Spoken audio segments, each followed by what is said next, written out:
Hindi pwede yan.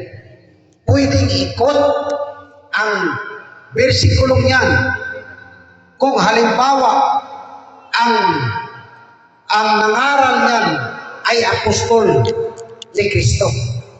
Pwedeng ikot ang bersikulong yan kung ang nangaral niyan ay apostol ni Kristo at sinugo ni Kristo.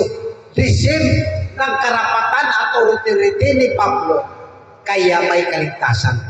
Pero yung mag-quote sa bersikulong niya na hindi sinugo, hindi apostol, wala siyang karapatan. Bakit wala siyang karapatan? Wala siyang tinanggap mula sa Diyos. Dahil ang may tinanggap ng karapatan mula sa Diyos, sila ang may tiyak na kaligtasan. Kaya ang akala ng marami, ako nagpapasalamat. Dahil ang mga salita ng Diyos sa atin ay ipinagpatuloy. Kaya sinasabi, nagkaroon ng katuparan sa atin. Oo. Bakit nagkaroon ng katuparan sa atin? Tingnan natin mga kapatid. Ang mga kaloob at ang pagtawag ng Diyos sa kanyang iglesia ay nagpapatuloy. Mga kapatid, hindi ibig sabihin nagpapatuloy, marami ang tinawag ng Diyos ng mga taong mga leader. Hindi. Nagpapatuloy, naglalagay ang Diyos ng leader sa loob ng iglesia. Tingnan natin mga kapatid sa 11:29 ng Roma. Ito ang sabi, sapagkat ang mga kaloob at ang pagtawag ng Diyos ay hindi nagbabago. Ano itong mga kaloob? Kaloob ng mga apostol. Ano ang pagkatawag? Ito yung calling ng Diyos ng apostol na ilagay sa kanyang iglesia. Tingnan natin mga kapatid, yung sinabi rin ni Pablo sa 1 Corinto 12:28 na ang iglesia ay patuloy tatawag ang Diyos, maglagay ang Diyos ng mamamahala at mamumuno sa kanyang iglesia. Tingnan natin mga kapatid, 1 Corinto 12:28, at ang Diyos ay naglagay ng ilan sa iglesia. Una-unay mga apostol, ikalaway mga propita, ikatlo'y mga guro, tsaka mga himala, tsaka mga kaloob ng pagpagaling, mga pagtulong, mga pamamahala, at iba't ibang wika. Ito ang mga kaloob na nilagay ng Diyos sa kanyang iglesia. Ang iba nito nag-claim na sila daw, pero nung ka lang i-claim, na sila daw, nangaral na sila, nauna na sila, pero ang tanong, hindi sila, nakapasa ba sila sa pamantayan ng Diyos? Kahit hindi sila nakapasa sa pamantayan ng Diyos, naroon na sila. Bakit hindi sila nakapasa? Dahil ang pagka-apostol, ito ay may tatak at silyo na ipakita ni Kristo sa Kanya ang Kanyang kaluwalhatian. Tingnan natin mga kapatid, dito sa 1 Corinto 9:1, ito ang sabi ni Pablo, hindi baga ako malaya, hindi baga ako apostol, hindi ko baga nakita si Jesus na Panginoon natin, hindi baga kayo gawa ko sa Panginoon. Ito pala ang isang apostol. Malaya. Ano yun? Ibig sabihin malaya, hindi ka alipin ng kasalanan, mga bisyo. Sunod, nakita mo ang kaluwalhatian ni Kristo. Sunod, ikaw ay ipinapagpatuloy mo ang iglesia ng Panginoon. Sa Diyos, kung sa iba hindi ako apostol, sa inyo man lamang ako'y gayon, sapagkat ang tatak ng aking pagka-apostol ay kayo sa Panginoon. Chris, ito ang aking pagsasanggalan sa mga nagsisiyasat sa akin. Maraming nag-angkin na apostol. Pero sa kanilang pag-angkin, hindi sila nakapasa sa pamantayan. Kahit sa Episo, maraming nag-aangkin, mababasa natin. Sinubok sila ng Diyos. Tingnan natin Revelation 2, versikulo 2. Maraming nag-aangkin na apostol, pero hindi sila nakapasa sa pagsubok sa pamantayan. Dahil hindi nila nakita si Kristo. Dahil ang pamantayan dyan, yung pagkakita kay Kristo, ng kaluwalhatian ni Kristo. Dito sa 2:2 ng Revelation, nalalaman ko ang iyong mga gawa at ang iyong pagpapagal at pagtitiis, at hindi mo matiis ang mga masamang tao. Sinubok mo ang mga nagpapanggap na apostol at sila'y hindi gayon at nasumpungan mo sila'y pawang bulaan. Bakit pawang bulaan? Sapagkat hindi nila nakita ang kaluwalhatian ni Kristo. Ang isang apostol ay binuksan ng langit.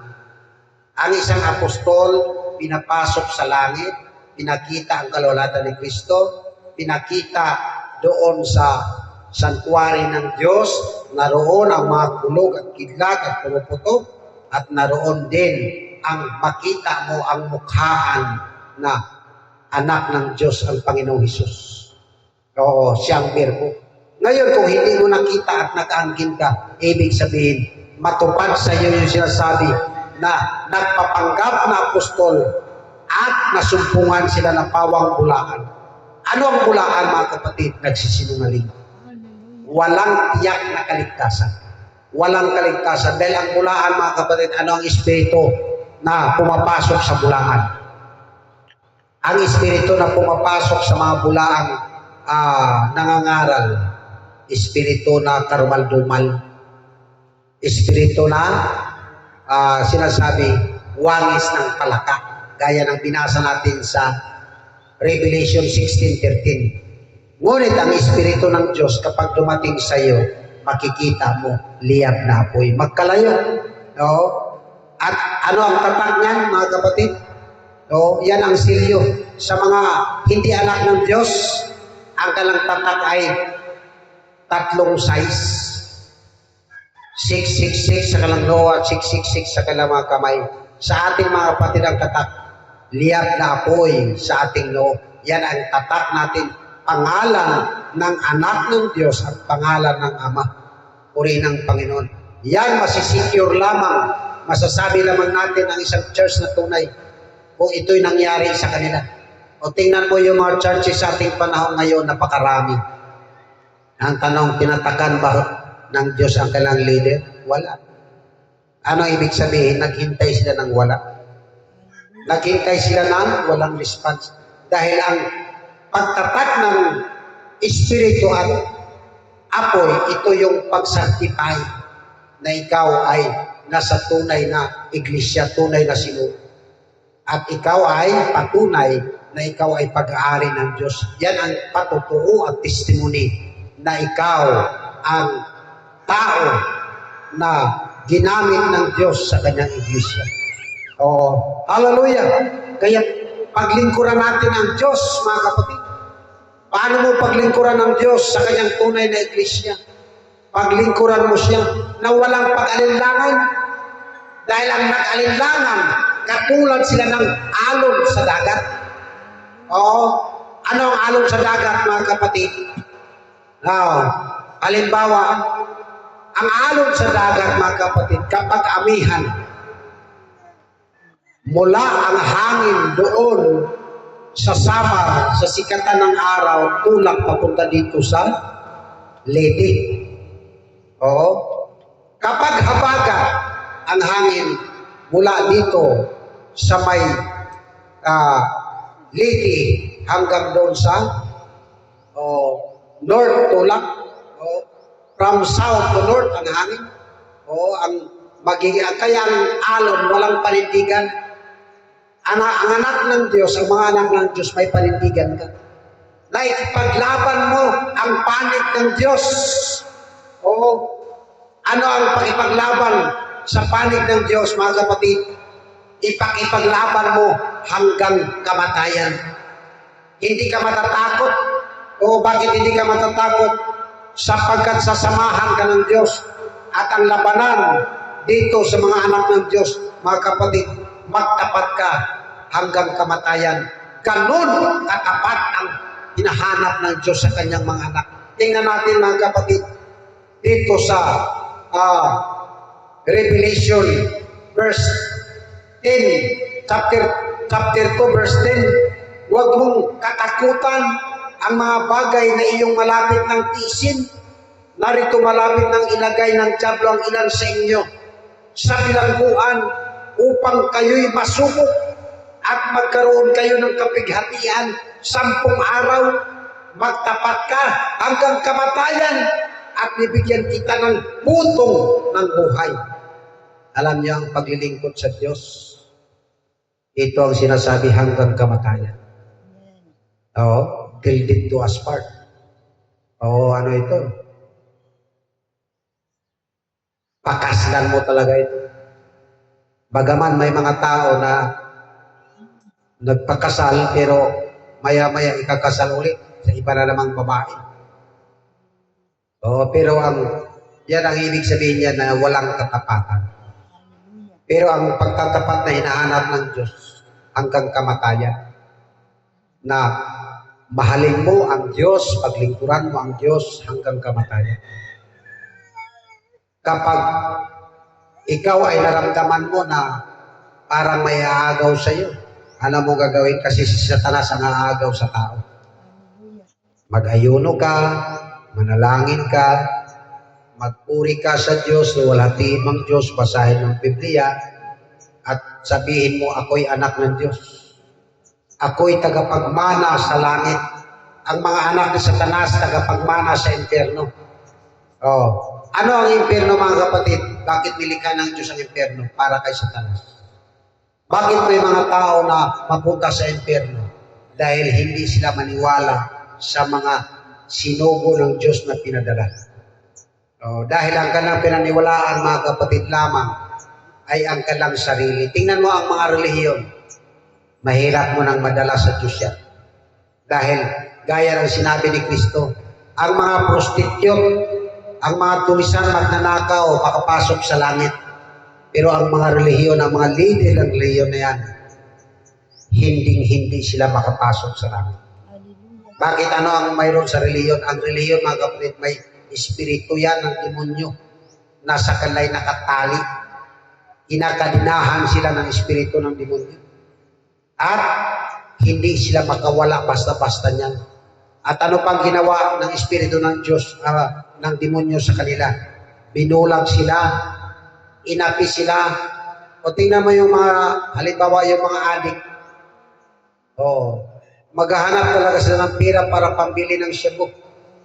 Halimbawa yung adik sa alak, maghanap talaga ng pera yan, pambili ng alak. Yung adik sa sigarilyo, kahit anong mangyari, mag-aaway talaga yan sa asawa para kupit lang ng pera, pambili ng sigarilyo kung may asawa. Kung binata, lahat ginagawa para makabili ng sigarilyo. Ano ibig sabihin yan? Tinatali ni Satanas sa bisyo ang kanya mga tao. Tatak yan.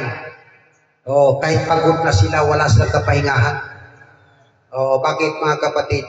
Ang mga anak ng Diyos, mga kapatid, yan ang sabi ng Panginoon, Jesus, come to me, all of you, all tired. Pagod na. I will give you rest. Sa Panginoong Jesus, may kapahingahan. Ako, nagpapasalamat ako sa Diyos. Ako tumitingin ako sa ibang mga pamilya. Kahapon maaga nagwalis ako doon sa daanan namin papasok. Yung aming kapitbahay, marami negosyo, may negosyo dyan, may shop, may grocery, yung asawa at teacher. Maaga pa lang, may pira na papasok. Agad may nagpawiling, may pira na papasok. Tapos, Sabado na araw, sabi ko, ba't may pasok? Walang pasok. Magano sila, magluluto. Binabayaran siya ng mga luto kagaling, sabi ko.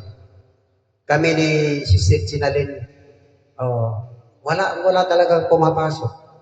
Sabi ko, sila talagang totally. Naghahanap sila ng talagang sakang pira. Pero mga kapatid, ganon din kung sumahin, nabuhay sila, nabuhay din kami. Bakit Diyos ang nagbuhay sa amin? Nakaupo ako doon, sabi ko, bakit kami, Lord? Panatag pa rin. Bakit panatag, mga kapatid? Sila hindi siya mapanatag. Isa lang anak, nakagraduate na ng kurso. Sabi ko sa amin, mga kapatid, iba ang tao na mayroong Diyos na tunay. Tingnan mo yung mga anak ng Diyos, lalayo ka na sa mga bisyo.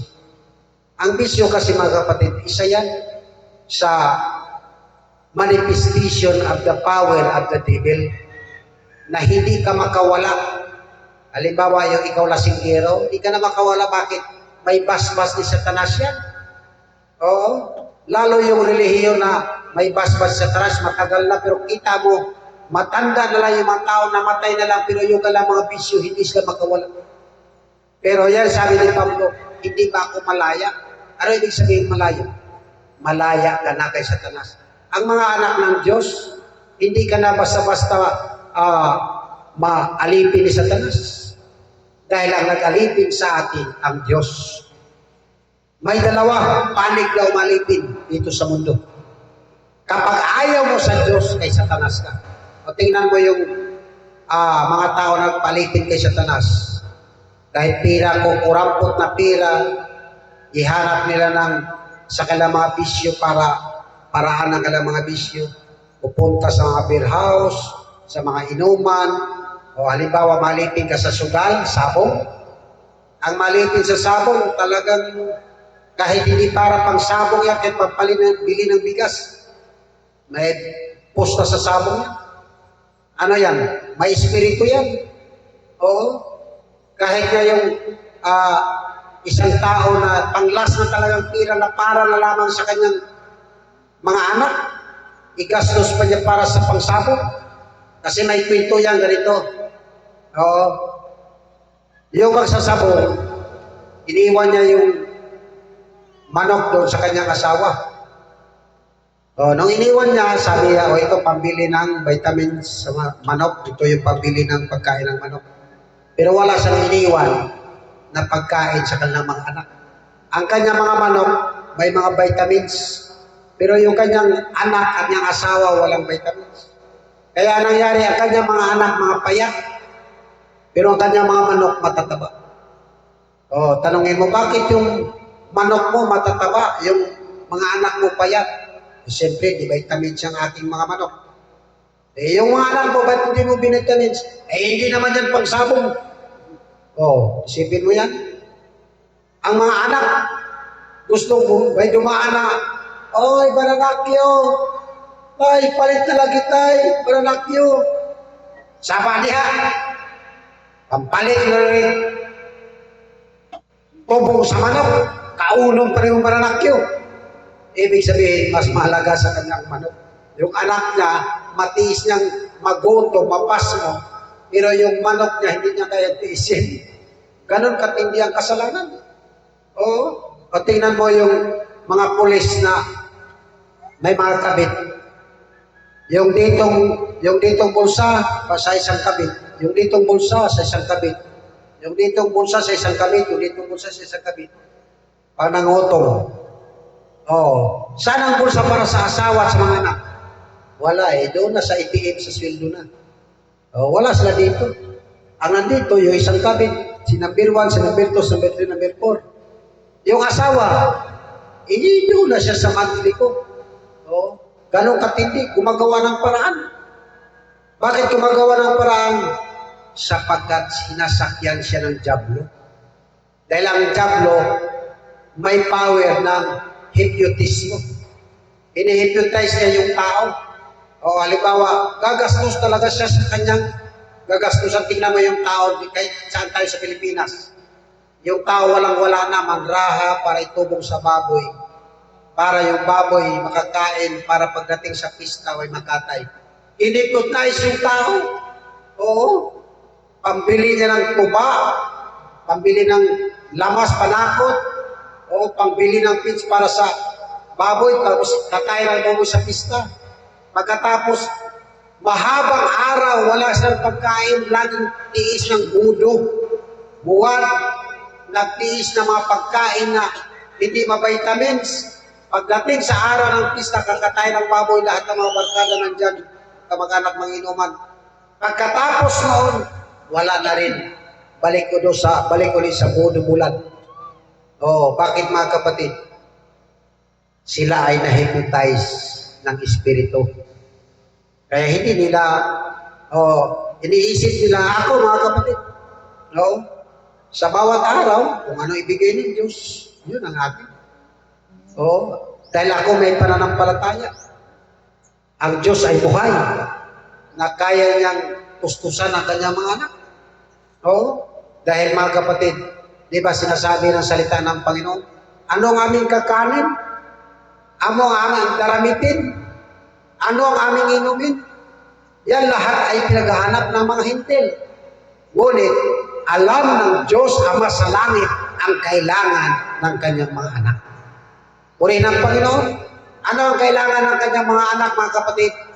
Nalalaman ng Diyos. O, kaya, tingnan natin, gaano kahigit ang Diyos na ating Ama sa langit. O, kapag ang isang ama sa lupa, bagaman masama, sinasabi, humingi ang anak ng isda. O, hindi niya bibigyan ng ahas.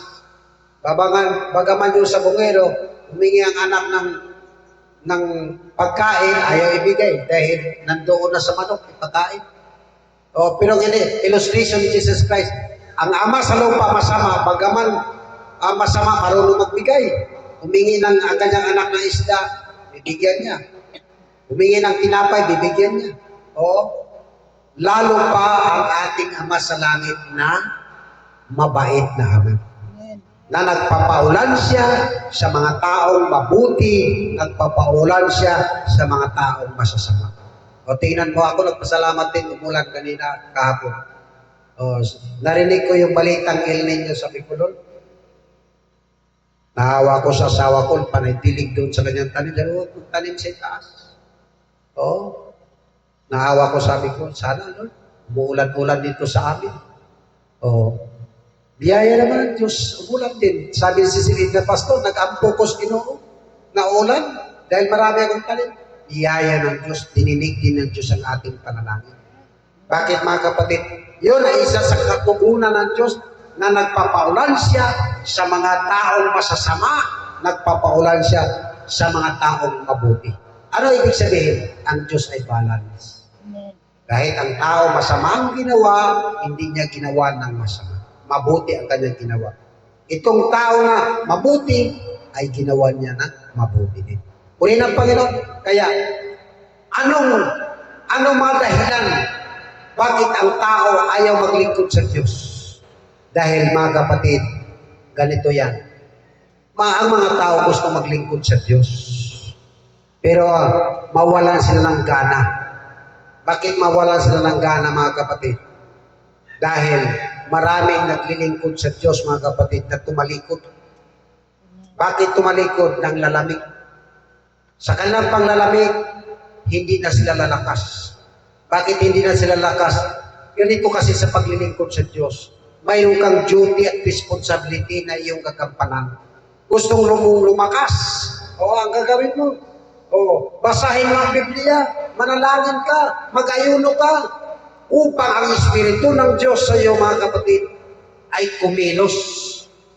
Dahil hindi naman lang ginagawa. Halimbawa sabihin, nanghihina ako. Tinatamad na akong sumamba. O, ngayon, kung nanghihina ka, anong gagawin mo? Mayroon bang paraan na ikaw ay lalakas? Mayroon. Mag-ayuno ka. Ay, hindi rin pwede sa akin.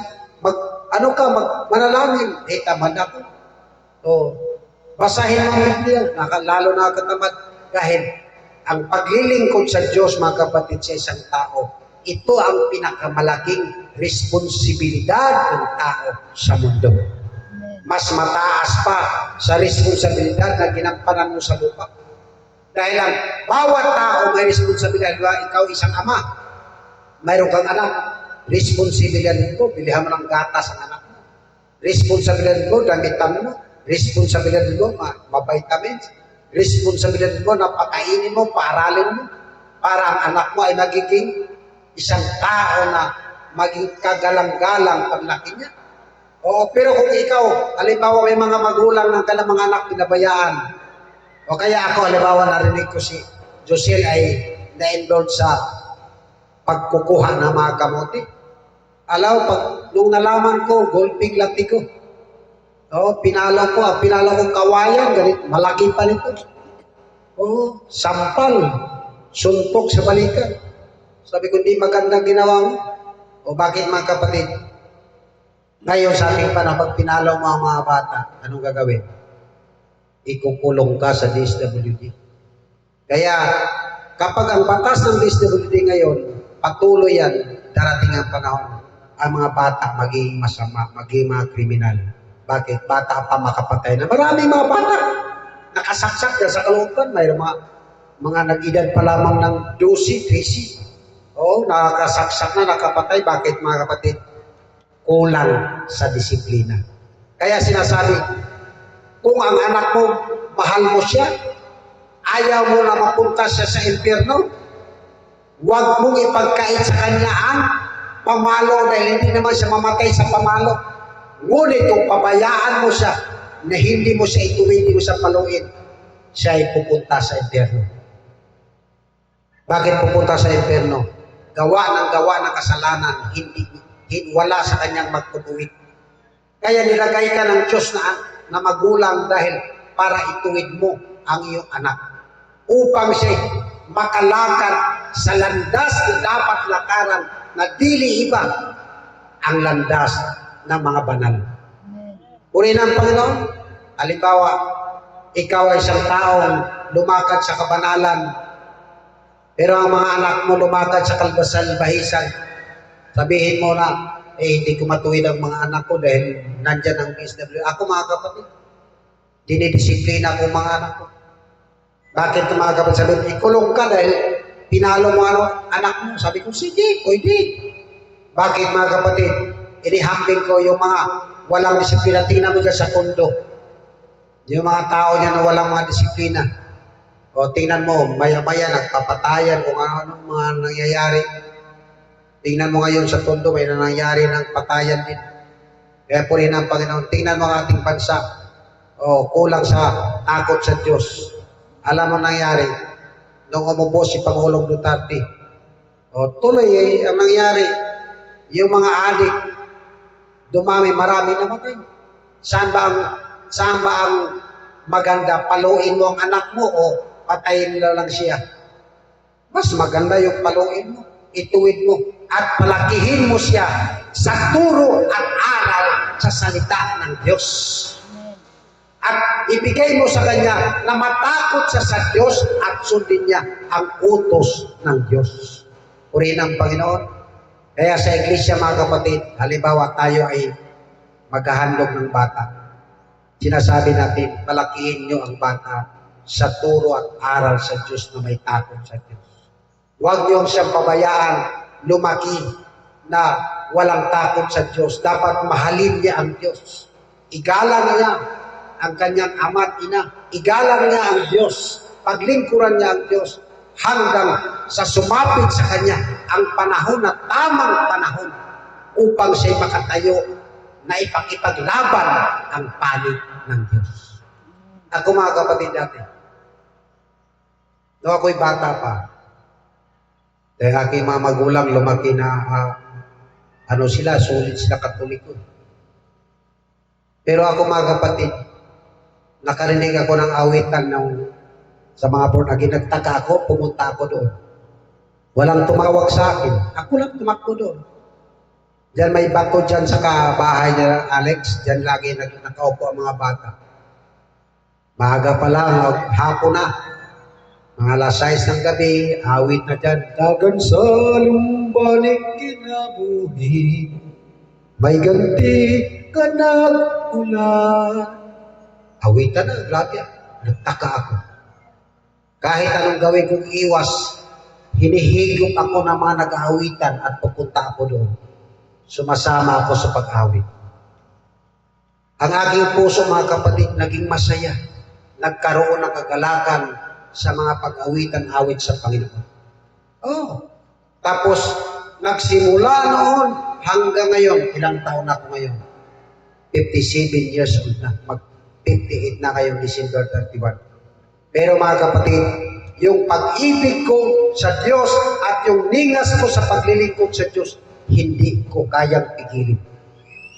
Marami mga tao sabi, gusto lang sirain ang aking ministry. Hindi nila masira. Bakit hindi nila masira? Diyos ang nasa likod. Oo. Kung masira nila ang Diyos, kaya lang patayin ng Diyos. Oo. Magagawa na yun. Kung magagawa nila, mawasak ang ministry ng Diyos. Bagaman patayin nila ang tao, tatawag uli ang Diyos ng tao upang magsalita at mangaral sa mga tao. Uri ng Panginoon. Kaya, itong paglilingkod sa Diyos, mga kapatid, habang ginagawa mo ang paglilingkod sa Diyos, mayroon kang ganti sa langit. Habang ikaw ay nagmahal sa Diyos, mamahalin ka ng Diyos. Kaya sinasabi na ang hindi magmahal sa Panginoon, sumpain siya. Maranatha. Bakit sumpain? Ang mga sinumpasan pupunta sa apoy. Dahil hindi na minahal, gusto na tumira sa langit, na hindi naman minahal yung tagalangit. Mahalin mo ang tagalangit at ikaw pupuntang langit. Kapag minahal mo ang taga-imperno, na dili iba si Satanas, pupunta sila sa imperno. Sasama sila sa kanila sa imperno sapagkat sila ay nagmamahalan. Kaya, ibigin mo ang Panginoon mong Diyos ng buong puso mo. Ano ang buong puso? Tinitibok ng puso mo. Buong lakas mo. Buong pag-iisip mo. Lahat gagawin mo para sa Kanya. Bakit, mga kapatid? Sapagkat ang Diyos, mga kapatid, siyang nagbibigay buhay sa tao. Akala ng tao, mga kapatid, ng buhay na buhay lamang ang tao na walang Diyos. Hindi. Nabubuhay ang tao dahil sa Kanya. Kumikilos ang tao, gumagalaw ang tao dahil sa Kanya. Natulog ka sa gabi, humiram ka sa kamatayan dahil ang taong tulog, patayan. Oo, patay. Pero bukas sa umaga, bago sumikat ang araw, ikaw ay nagising. Ano ang ibig sabihin? Kumikilos ang kapangyarihan ng Diyos sa iyo. Walang taong mamatay na hindi alam ng Diyos. Walang taong pinanganak na hindi alam ng Diyos. Walang taong nabubuhay sa mundong ito na hindi alam ng Diyos. Dahil napakalaki ng duty at responsibility ng Diyos sa tao. Kaya nga na-compose yung awit, walang sinuman ang nabubuhay para sa sarili lamang. Pinanganak ka ba na hindi alam ng Diyos?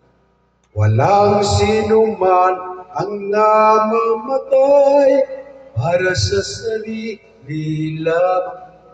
May susi ang kamatayan. Sabi ng Panginoon, ako ang nabubuhay at ako namatay.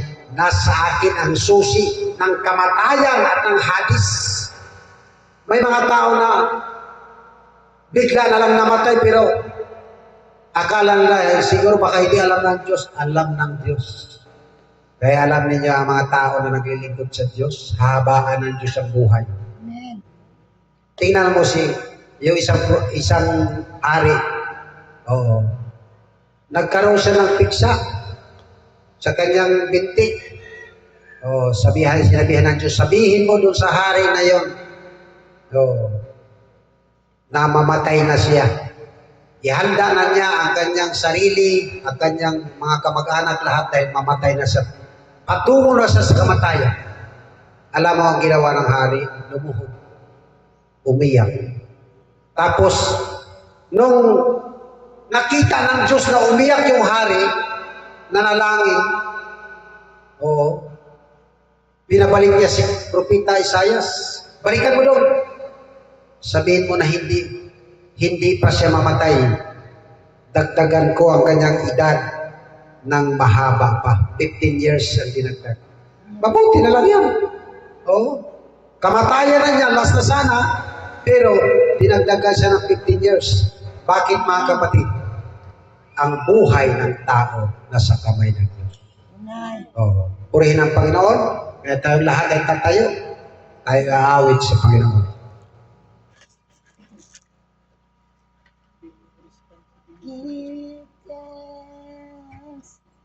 With a grateful heart, give thanks to the Holy One. Give thanks because He's given Jesus Christ, His Son. And now, let the weak say, I am strong. Let the poor say, I am rich, because of what the Lord has done for us. And now, let the weak say, I am strong. Let the poor say, I am rich, because of what the Lord has done for us. Give thanks. Dakilang Diyos na aming Ama, salamat sa buhay at lakas. Salamat sa lahat ng bagay na ibinigay mo sa amin. Salamat o Diyos, narito kami. Salamat din sa mga kaloob ng iyong anak. Linisin mo, banalin mo. Gamitin mo, kasagkapanin mo ito sa kalako ng iyong iglesia. At ganoon din o Diyos, sa aming pagpuputol ng tinapay, Panginoon ng katas sa kubas, linisin mo kami, banalin mo, at pagitapatin mo kami sa pagtanggap nito. Ito po aming sabot na lang sa pangalan sa Kristo na iyong anak. Amen. Praise God.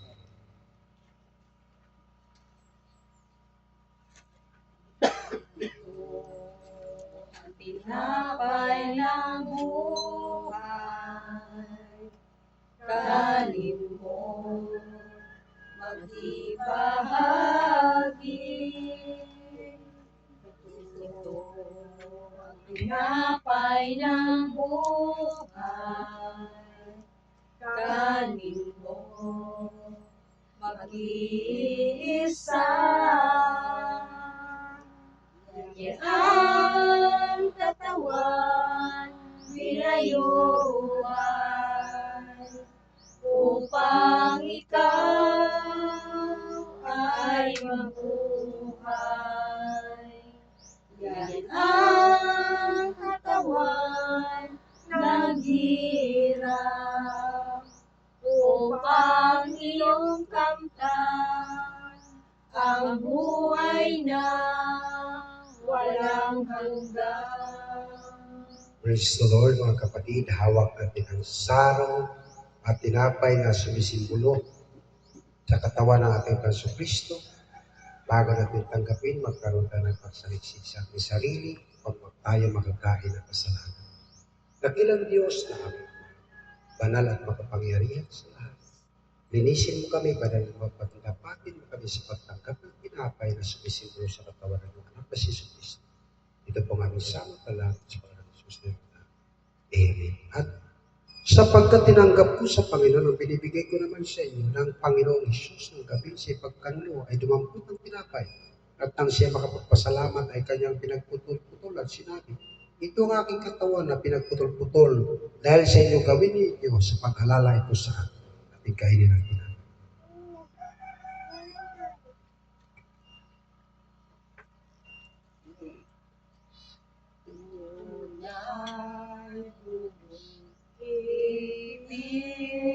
Ibigis ng aring nagtiis,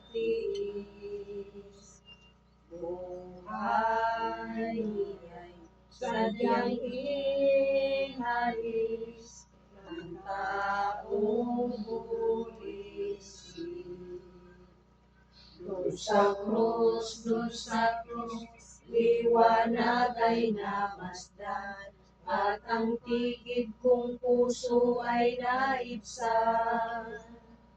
Doon ko natanggap aking katubusan, masaya ako kailanman. Ang sala ko'y hinugasan ng dugo niyang banal, at sa kanya'y ihahando ang buo kong buhay. Doon sa krus, liwanag ay namasdan, at ang tigib kong puso ay naibsan. Doon ko natanggap aking katubusan, masaya ako kailanman.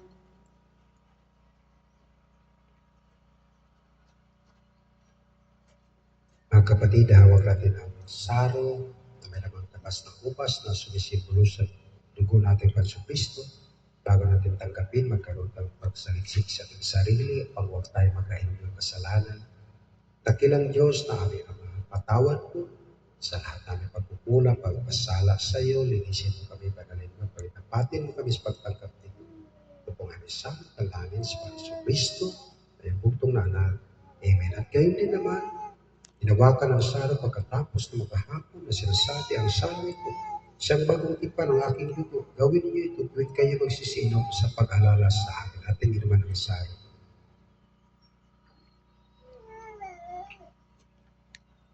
Ang Ama ay papurihan at ng Espiritong Banal ng mga taong nilalang at ng tala sa kalangitan. Amen. Ngayon doon sa pag-ingat sa inyo mula sa mga pisod at sa inyo makapagharap na walang kapintasan na may malaking galak sa harapan ng kanyang kalawalatian, si isang Diyos na ating tagapagligtas sa pamagitan ni Kristo na ating Panginoon, sumakanya nawa kalawalatian, ang karangalan, ang paghahari at ang kapangyarihan sa karunahang panahon at kaya pagpakailanman. Siya nawa. Pala mo Diyos aming tinanggap, taglay sa paglisan, lumahagi sa iyong pag-ibig, ay siya namin ihahayag ay sumandi. Amen. Ang biyaya ng Panso Kristo at ang pag-ibig ng Diyos at ang pagkipisa ng Espiritu Santo sumasa atin na wag lahat. Tapos na pagsimba, God bless. Awitin natin ang Jesus, I love you, the love of the Lord. Magkabayad ang lahat, bayad ang iwalay. Yes, I love you in the love of the Lord. I can see in you the glory of my Yes, I love you in the love of the Lord. Nakisabay